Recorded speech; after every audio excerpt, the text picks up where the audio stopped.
تليت عليهم آياته زادتهم إيمانا وعلى ربهم يتوكلون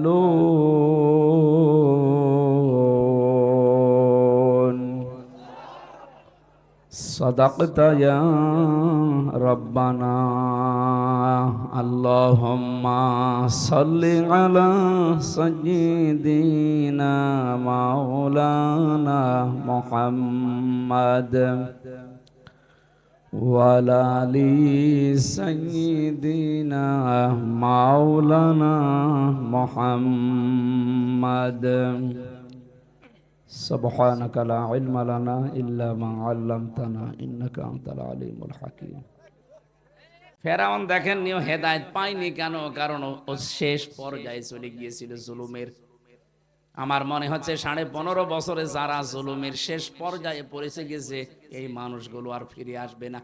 এই জন্য এখনো পর্যন্ত কথা রং বলছে, এটা যে নরম হবে না, এখনো কথা বৃদ্ধি বাড়তেছে। আবার বসে লিস্ট করে রাখো অমক অমক পুলিশের, আমি আসতেছি। যদিও একটা প্রতিবেশী যাই পেলাম, এমন জালেম পেয়েছি, ওরা মার খায় প্রত্যেকটা জায়গায় আর শোধ তোলে আমাদের উপরে। আপনি দেখেন ওরা পাকিস্তানের বর্ডারে মার খায়, চীনের বর্ডারে মার খায়, নেপালের বর্ডারও মার খাচ্ছে, মায়ানমারের বর্ডারও মার খায়, আর সব শোধ তোলে এসে আমাদের উপর। এমন একটা প্রতিবেশী পেয়েছি, বলতেও পারি না, সইতেও পারি না। হেদায়েত কামনা করেও তো লাভ নেই, কারণ ওদের হেদায়েত আল্লাহ দেবে না। জালেম যখন জুলুমের সীমানা পার করে ফেলে তখন আল্লাহ হেদায়েত থেকে বঞ্চিত করে দেয়। বিভিন্ন ইস্যু তৈরি করে জালেমরা এখনো বসে নেই, বিশেষ করে আমাদের প্রতিবেশী জালেমরা। বাংলাদেশে কোনো মন্দির ভেঙে মসজিদ বানানো হয়েছে আমি দেখি নাই, শুনিও নাই, কোনো জায়গায় আমি পড়িও নাই। কিন্তু আপনি দেখেন আমাদের প্রতিবেশী বলে যারা দাবি করে, এরা আমাদের মসজিদ গুলো ভেঙ্গে ভেঙ্গে এরা মন্দির বানিয়ে দিচ্ছে। ওরা সারা দুনিয়ার কাছে মানুষকে জানায় যে আমরা সংখ্যালঘু। বাংলাদেশে নাকি সংখ্যালঘু নির্যাতন হয়, এটা সবচাইতে বেশি বিশ্বের মানুষকে জানায় ইন্ডিয়া। অথচ সবচাইতে বেশি এখন সংখ্যালঘু তাদের দেশে নির্যাতিত হচ্ছে। ওই দেশে মুসলমানেরা সংখ্যালঘু না? কথা বলে না কেন? হিন্দু, বৌদ্ধ, খ্রিস্টান ঐক্য পরিষদ না, ঐক্য ফ্রন্টের সভাপতি বিজন কুমার সরকার, এই লোকটা আজকে সকালে আপনারা দেখেছেন সংবাদ সম্মেলন করে জানিয়েছে বাংলাদেশের সংখ্যালঘু নির্যাতন সবচাইতে বেশি করেছে যারা এতদিন ক্ষমতায় ছিল তারা। 2024 সালের আগস্টের 5 তারিখের পর থেকে এদেশে জামাত, বিএনপি এবং ইসলামী যারা মাইন্ডের মানুষ আছে, আলেম ওলামা, তাদের নাম ধরে তিনি বলেছেন যে এরা হিন্দুদের উপরে অন্যান্য জাতির উপরে কোনো নির্যাতন অত্যাচার করেনি এবং এদের হাতে এই মানুষগুলো নিরাপদ। প্রশ্ন আসতে পারে আরো হিন্দু যারা কিছু উল্টাপাল্টা কথা বলে লাফা, এরা কারা? ইসকনের যে নাম আসতেছে, ইসকন আসলে হিন্দুদের সংগঠন নয়, এটা ইহুদিদের। ওর প্রধান যে প্রতিষ্ঠাতা আপনার কি স্বামী প্রভুপাদ, এরকম একটা নাম আছে ওনার। এই লোকটা খ্রিস্টান চার্চে লেখাপড়া করার কারণে ওখান থেকে কিছু শিক্ষা দীক্ষা নিয়ে ওটা হিন্দুদের ভেতরে প্রচার করার জন্য যখন উঠে পড়ে লেগেছিল, হিন্দুরা মানে নাই। শেষ পর্যন্ত বিশ্বের বিভিন্ন দেশে, এমনকি বাংলাদেশেও যারা নিম্নমানের হিন্দু, এই ছোটখাটো কাজ যারা করে, অভাব যাদেরকে ঘিরে ধরে, এই মানুষগুলোকে তারা টার্গেট করে। ঢাকার স্বামীবাগের পাশে যে মেথরপট্টি আছে, এদেরকে তারা কাজে লাগিয়েছে। সিলেটের যারা চা বাগানে কাজ করে গরিব মানুষ, এদেরকে তারা কাজে লাগিয়েছে। পঞ্চগড়, ঠাকুরগাঁও যারা এই পাথর ভাঙে, এদেরকে তারা কাজে লাগিয়েছে। এই নিম্নমানের হিন্দুদেরকে তারা টাকা পয়সা দিয়ে দলে ভিড়িয়ে এরা একটা নতুন বিষয় আবিষ্কার করতে চাচ্ছে। এই জন্য এরা সরাসরি হিন্দু নয়। হিন্দু ভাই যারা আছেন, সারা বাংলাদেশ সহ বিশ্বে আপনারা উল্টাপাল্টা ধারণা করবেন না মুসলমানদের প্রতি। আমরা সব এখনো ঠিক আছি। আপনি দেখতে পাননি 2024 সালের 5 আগস্টের পর থেকে দেশের মুসলমানেরা মন্দির পাহারা দিয়েছে। আমরা যদি মন্দির ভেঙে ফেলবো তো পাহারা দিলাম কেন? সুতরাং প্রপাগান্ডায় বিশেষ করে যারা মিথ্যা তথ্য ছড়াচ্ছে ফেসবুকের মাধ্যমে, সামাজিক যোগাযোগ মাধ্যমে, ইন্টারনেটে, তাদের কোনো কথা বিশ্বাস করে ফাঁদে পা দেওয়া যাবে না। বিশেষ করে উস্কানিতে দুই বোন মিলে এখন কিন্তু উস্কানি আরম্ভ করেছে। সারা পৃথিবীর বিভিন্ন মানুষের সিম্পেথি পাওয়ার জন্য এখন একটা নতুন ওয়াজ আরম্ভ করেছে। শয়তান জান্নাতের গেটে দাঁড়িয়ে ওয়াজ করেছিল, কসামাহুমা ইন্নী লাকুমা লামিনান নাসিহিন, আমাকে বিশ্বাস করো না, আমি তোমাদের হিতাকাঙ্ক্ষী, আল্লাহর কসম করে বলছি। শয়তান কসম করেছে কার বলেন? উনিও এখন বিভিন্ন জিনিসের কসম দিয়ে মানুষকে জানাচ্ছে যে আমি নির্বাচিত ছিলাম, আমাকে উৎখাত করা হয়েছে। এটা ডাহা মিথ্যা কথা। 15.5 বছর তো নির্বাচনই হয়নি, আপনি নির্বাচিত হইলেন কি করে? নির্বাচিত হওয়া যায় যে পদ্ধতিতে, তার নাম নির্বাচন। কি নির্বাচিত হওয়া যায় যে পদ্ধতিতে, এর নাম কি? আল্লাহ বলেন হুয়াজি তাবাকুম, আমি তোমাদেরকে নির্বাচিত করি। লক্ষ লক্ষ নবীর উম্মত থেকে আল্লাহ আমাদেরকে বাছাই করে নির্বাচিত করে দুনিয়ায় পাঠিয়েছেন। অথচ সেই সিস্টেমটা আপনি এই 15.5 বছরে ভেঙে ফেলেছেন। নির্বাচন বলতেই তো কিছু ছিল না। আমার 33 বছর বয়স এখন, আমি 3 বার ভোট দিতে পারি 18 বছরের পরে, একবারও পারি না। কি সবচাইতে বড় বিষয়, 154 জন নির্বাচনের আগে ঘোষণা দিয়ে দিয়েছেন, সেবার নির্বাচন হয়নি। এরপরে নির্বাচন দিনের বেলা হবে না, আপনি রাতেই করে ফেললেন। নির্বাচন যে দেশে রাতে হয়েছে এর প্রমাণ আছে না? এই যে পেছনে পুলিশ দাঁড়িয়ে আছে, আমার সাথে এক ওসি সাহেব ছিল জেলখানায় 3 বছর। উনি আমারে একদিন এসে বলছে, হুজুর দেখেন তো আমার তওবা হয়েছে কিনা। কিভাবে? যে এই যে নির্বাচন গেল, এই নির্বাচনে আমি বাইরে ছিলাম। আমি আমার যা লোকজন আছে, বিশেষ করে এসআই এবং কনস্টেবল যারা আছে, দারোগা, এদেরকে নিয়ে আমি রাত 12টার পর থেকে আল্লাহর নামে ভোট কাটা আরম্ভ করলাম। আমি ফাঁসির কন্ডেম সেলে ছিলাম, আমার কাছে এসে এইভাবেই বলছিল, এই যে কোরআন শরীফ আমার সামনে, যে ফজরের আজান পর্যন্ত এই কাজ কারবার করে ভর্তি করে আমি পাঠিয়ে দিলাম জায়গা মতো। এবার গোসল করলাম, ওযু করার পরে 2 রাকাত নামাজ পড়লাম, বললাম আস্তাগফিরুল্লাহ। হুজুর আমারই তওবা হয়েছে না। আপনি তো আল্লাহর কাছে দোষ করেননি, আপনি দোষ করেছেন হামজার কাছে। একটা এমপি বানাতে 3.5 থেকে 4 লাখ হামজা লাগে। কথা বলছেন এখানে? আপনি আমাদের কারো রায় না নিয়ে রাতের বেলায় কাজ করে ফেললেন, আর আপনি এখন আস্তাগফিরুল্লাহ পড়ছেন। আপনি কি দোষ আল্লাহর কাছে করেছেন?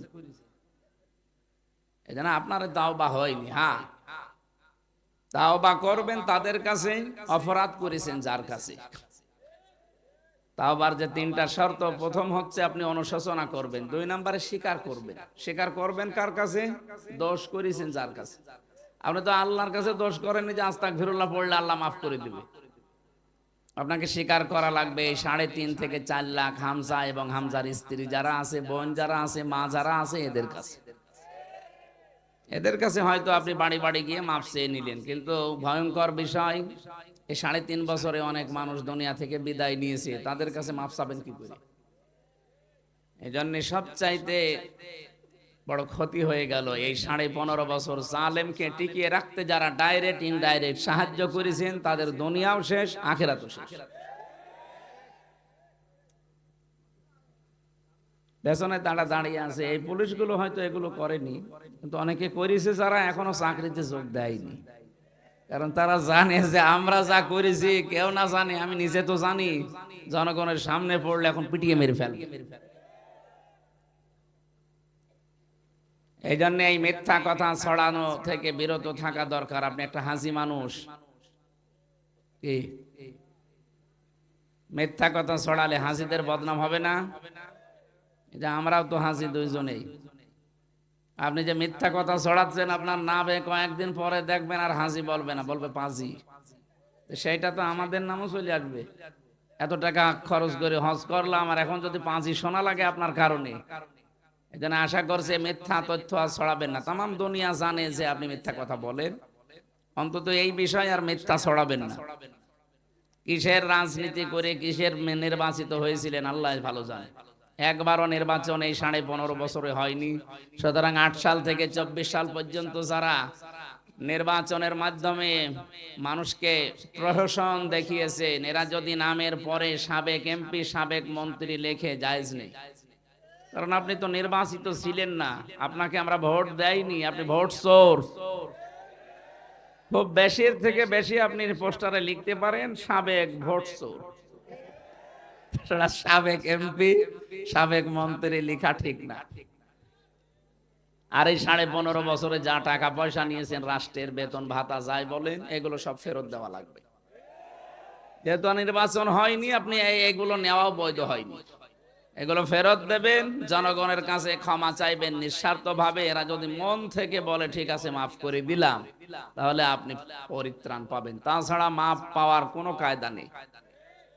কথা বুঝতেছেন? সবচাইতে বড় কঠিন বিষয় এবার বলছি, সূরা সূরার 42 নম্বর আয়াত, ইন্নামাস সাবিলু আলাল্লাযীনা ইয়াযলিমুনান নাস। আল্লাহ পাক বলেন, অবশ্যই আমি নিজে মামলা দেব তাদের বিরুদ্ধে যারা মানুষ হয়ে মানুষের উপরে জুলুম করছে, করবে।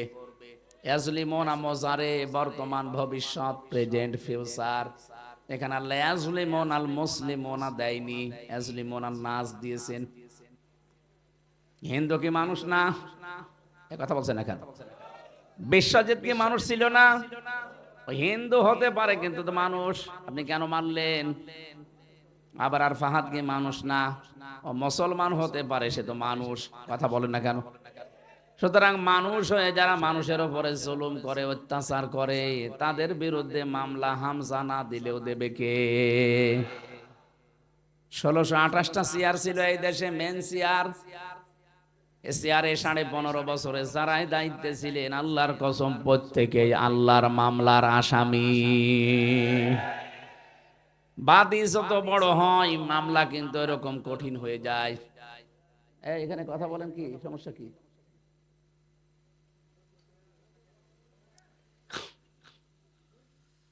আমি 3 বছর না 3 দিনও আমার জেলে থাকা লাগতো না যদি কোনো সলিমত দিয়ে আমার মামলা দিত। কয় টাকা লাগবে আপনার? আমি আকিস গ্রুপের খতিব ছিলাম, যত টাকা লাগে ওরা রাজি ছিল। কি করেন কি? আপনাকে কিছু বলেছি আমি? কিচ্ছু লাগবে না, নিয়ে যান, যান। স্যারের এটা থাক, বাকি নিয়ে যান, ডিস্টার্ব করেন। এখন বসেন।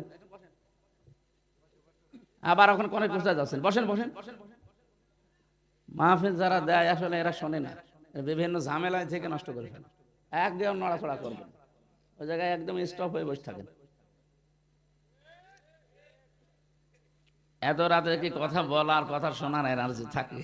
আর আমার আজকে চলছে 3টা, আমার জীবন শেষ হয়ে গেল। আপনারা পারেন, ছাড়েন না, আমিও পারছি না। আল্লাহু আকবার।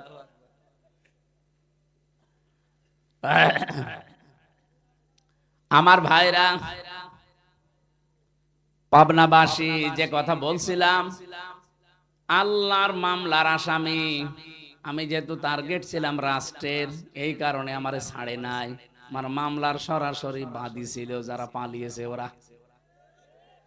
আর আপনার বিরুদ্ধে মামলা উনি না দেবে, সরাসরি আল্লাহ নিজে।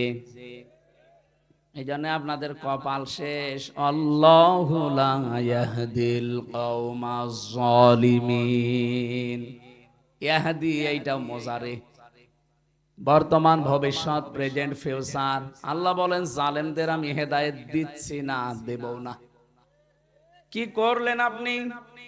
আপনার দুনিয়াও শেষ হয়ে গেল, মরণের পরে যে বিশাল জগৎ শুরু হবে ওইটাও শেষ। দুনিয়া কিভাবে শেষ হয়েছে তাকান, সূরা নমল 50 নাম্বার আয়াত, 51, 52 নাম্বার আয়াতগুলো দেখবেন বাড়ি যে। 19 নাম্বার পারার 20 নাম্বার পৃষ্ঠা 7 নাম্বার লাইনে আছে।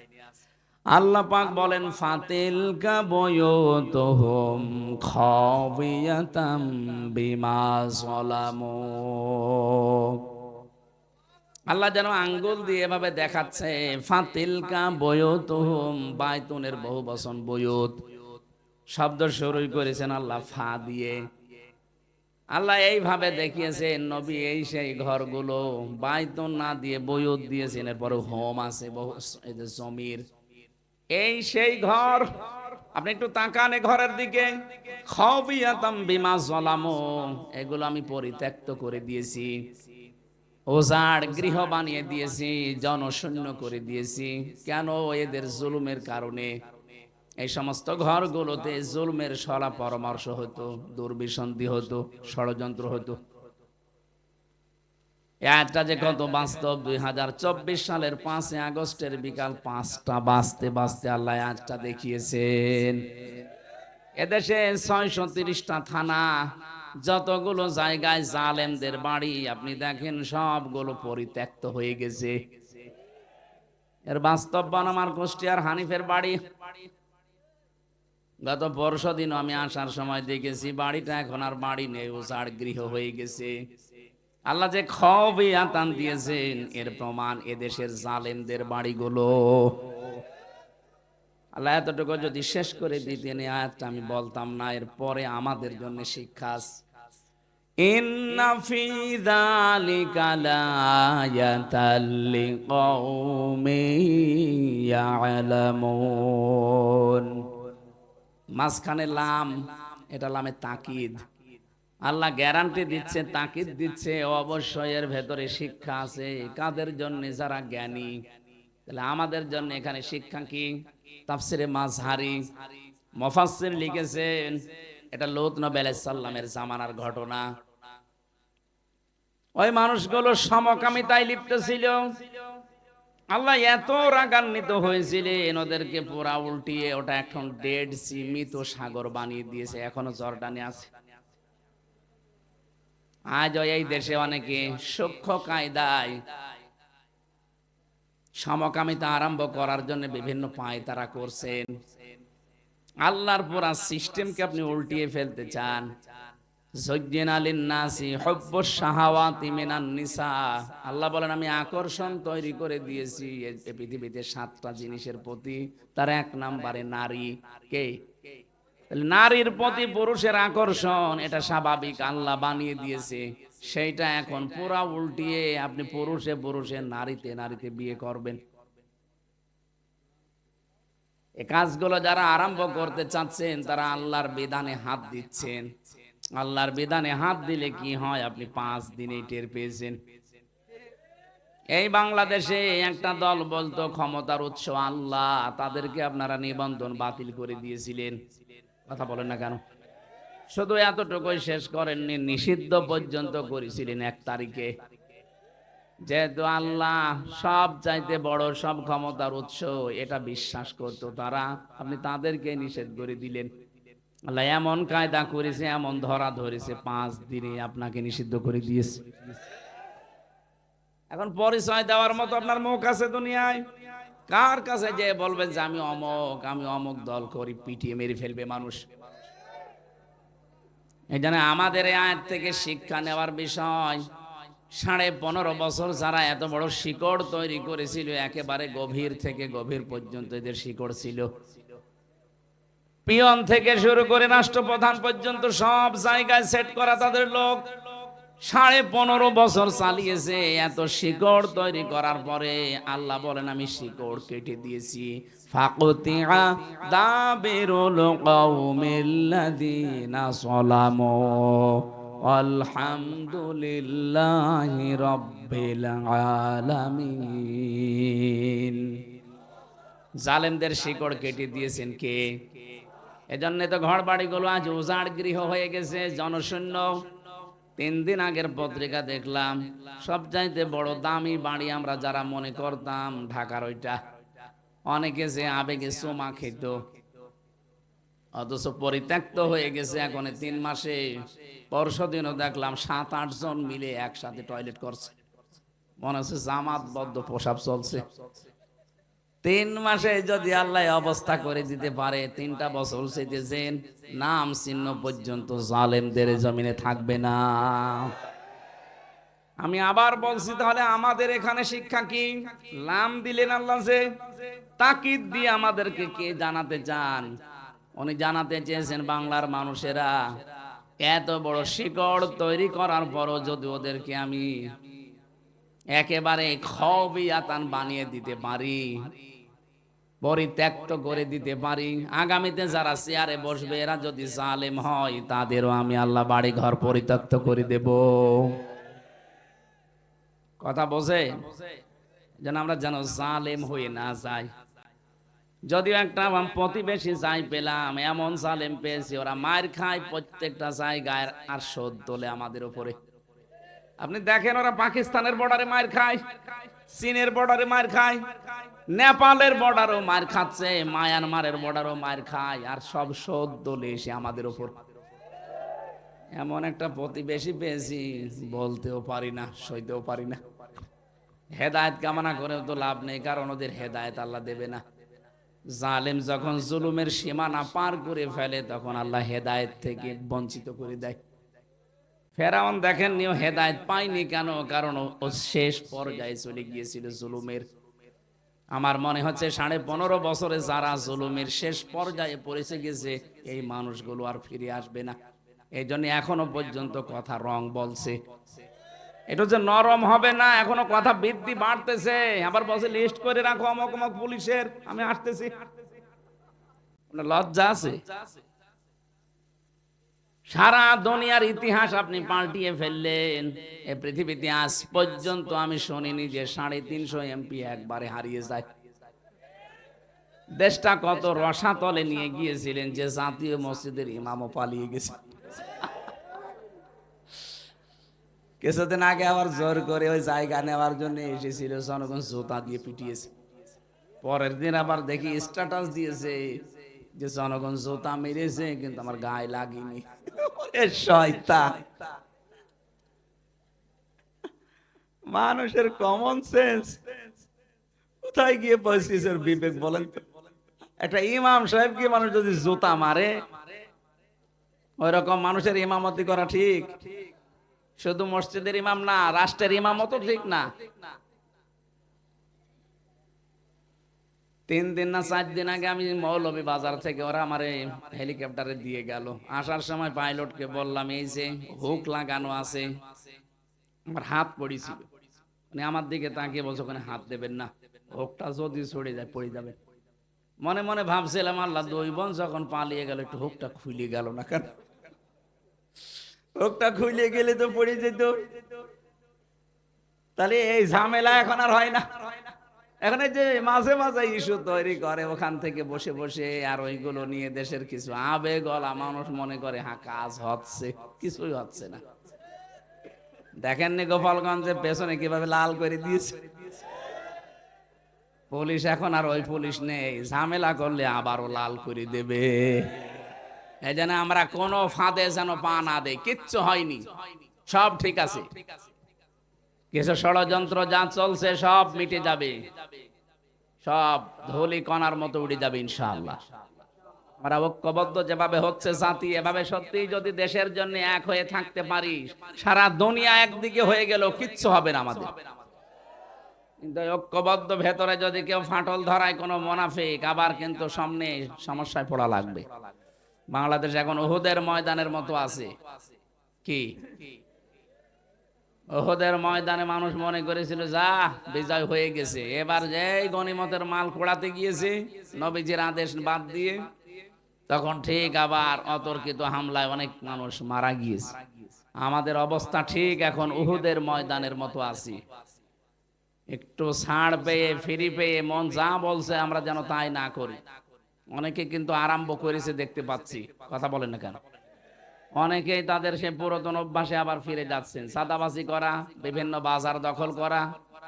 আরে ভাই, এখনো তো যুদ্ধ শেষ হয়ে যায়নি। নবীজির ওই কথা মতো থাকেন, টিকে থাকা লাগবে আগে। ষড়যন্ত্রগুলো আগে বন্ধ হোক।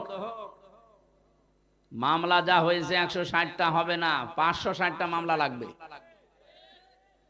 আমি জেলখানায় এক একজনকে জিজ্ঞাসা করতাম কয়টা মামলা দিয়েছে, একজন বলছে 313টা, একজন বলছে 560টা। আমরা চাই গণহত্যার সাথে যারা জড়িত সবাই না, যেই কয়জন জড়িত সত্যিকার অর্থে তাদের শাস্তি দেওয়া দরকার, নাইতে আগামী পৃথিবী বসবাসের যোগ্য করে রাখা যাবে না। কথা বলছেন আমার? এজন্য যারা এই কাজ করেছেন, 2722 জন মানুষকে হত্যা করেছেন এই 5 তারিখের আগ পর্যন্ত, 2780 জন মানুষকে পঙ্গু করে দিয়েছেন, কারো হাত নেই, কারো পা নেই, কারো চোখ নেই। এটা বিশাল বোঝা দিয়ে গেলেন এই পরিবার, সমাজ, রাষ্ট্রের উপরে। এদের বিচার যদি না হয় আগামীতে যারা বসবে তারা এর চাইতে ডবল জালেম হবে। কথা বলেন না কেন? আমরা চাই যারা যা করেছে দ্রুত শাস্তি দেওয়া হোক, যেন পৃথিবী দেখে শিক্ষা নিতে পারে, না এদেশে এখনো আইনের শাসন আছে। এতদিন শুধু বলি উড়িয়েছে যে আমরা আইনের শাসন প্রতিষ্ঠা করছি, পুরাটা মিথ্যা কথা। আমারে ধরে নিয়ে গেল আমার বাড়ি থেকে, পরের দিন পেপারে দিল না, ওনারে চোড়াহাঁস থেকে নিয়ে এসেছে। এই মিথ্যা শুরু হয়েছে একেবারে জামিন পর্যন্ত, পুরাটা মিথ্যা ছিল। একটা ঠনকো মামলা দিয়ে 3 বছর পর্যন্ত আটক করে রাখলেন। আপনার বিবেক একটু কাঁদেনি? আপনার বিবেক নেই তো কাঁদবে কি করে? বিবেক থাকলে আপনজন যারা আছে তাদেরকে ছেড়ে মানুষ চলে যায়। নবীজি যেদিন নবুয়ত পেয়ে আসে সেদিন খাদিজাতুল কুবরা বলেছিলেন, হে স্বামী আবুল কাসেম, ভয় পাবেন না, ইন্নাকা লা তাসিলুর রাহিমা, আপনি তো আত্মীয়তার সম্পর্ক ঠিক রাখেন, রক্তের সম্পর্ক যারা ঠিক রাখে তাদের কোনো ভয় নেই, কোনো জিন পরিভূত কেউ আপনাকে ভয় দেখাতে পারে না। এখান থেকে প্রমাণ হয় যারা রক্তের সম্পর্কগুলো ঠিক রাখবে তাদের ভয় আল্লাহ দূর করে দেবে। অথচ আজ হাজারো মানুষ দেখতে বেশ ভালোই মনে হয়, কিন্তু আত্মীয়তার সম্পর্কগুলো আমরা ঠিক রাখতে পারছি না। যাদের কারণে পারছি না তাদেরও সতর্ক হওয়া লাগবে। আজ পরিবারে একটা পুরুষ তার রক্তের সম্পর্ক যাদের সাথে, বিশেষ করে তার আপন ভাই, আপন বোন, মা বাবা, চাচা, ফুফু, এদের সাথে রাখতে পারে না, যার কারণে সেটা হচ্ছে তার বউ। কথা বলে না কেন? মেয়েরা নেই তো? আছে তো না? সব ঘুমিয়ে পড়িস। সম্মানিতা মা বোনেরা, শুধু নামাজ পড়া, রোজা রাখা, কালো বোরকা পরা ইবাদত না, পারিবারিক জীবনে এটা যে কত বড় ইবাদত। হযরতে খাদিজাতুল কুবরা রাদিয়াল্লাহু তাআলা আনহা তার স্বামীকে অভয় দিচ্ছে, আপনি ভয় পাবেন না, আপনি রক্তের সম্পর্ক ঠিক রাখেন। সুতরাং যারা রক্তের সম্পর্কগুলো আরো অটুট করবে তাদের ভয় নেই। সূরা নেসার তাফসিরে এসেছে, সবকিছু আল্লাহ কমপ্লিট করার পর এই যে রেহেম, যেটা এটা আল্লাহর কুদরতি পা চেপে ধরেছিল, ডাক দিয়ে বলে, মাবুদ তুমি আমার ব্যাপারে তো কিছু বললে না। আল্লাহ পাক বলেন, তোমার ব্যাপারে আমার সিদ্ধান্ত এই, যারা তোমার সাথে সম্পর্ক ঠিক রাখবে আমার সাথে তাদের সম্পর্ক আছে, যারা তোমাকে কাট করে দেবে আমি আল্লাহ তাদেরকে কাট করে দিলাম। বলেন নাউজুবিল্লাহ। কি বুঝলাম এখান থেকে? আমরা এই দেশ থেকে যারাই পালিয়ে গেল, ওই 2 বংশধনা বহু মানুষ তো পালিয়ে গেল, এদের সাথে আমাদের সম্পর্ক ছিল না? ছিল না? কথা বলে না কেন? কেউ আপা বলে ডাকতাম, কেউ ভাবি বলে ডাকতাম, কেউ কন্যা বলে ডাকতাম, কত রকমের সম্পর্ক, সব ত্যাগ করে আপনি চলে গেলেন না বলে। এই যে সম্পর্ক যারা ঠিক রাখে না, এদের ভেতরে ভয় তৈরি করে দেয় কে? এই জন্য এত ভয় পেয়েছে যে দুপুরের খাবারও খেতে পারেনি। দ্বিতীয় নম্বরে খাদিজাতুল কুবরা বলেছিলেন, স্বামী আমার, আত্তাহমিলুল কাল্লা, আপনি তো মানুষের বোঝা বহন করেন, মানুষের বোঝা আপনি হালকা করে দেন, কেন আপনি ভয় পান? আপনি মানুষের সুখের দুঃখের বোঝা, কষ্টের বোঝা, ঋণের বোঝা, এগুলো হালকা করেন, বোঝাগুলো পাতলা করে দেন, আপনি ভয় পাবেন না। কি দেখলাম আমরা? যত রকমের বোঝা এই দেশে উনি দিয়ে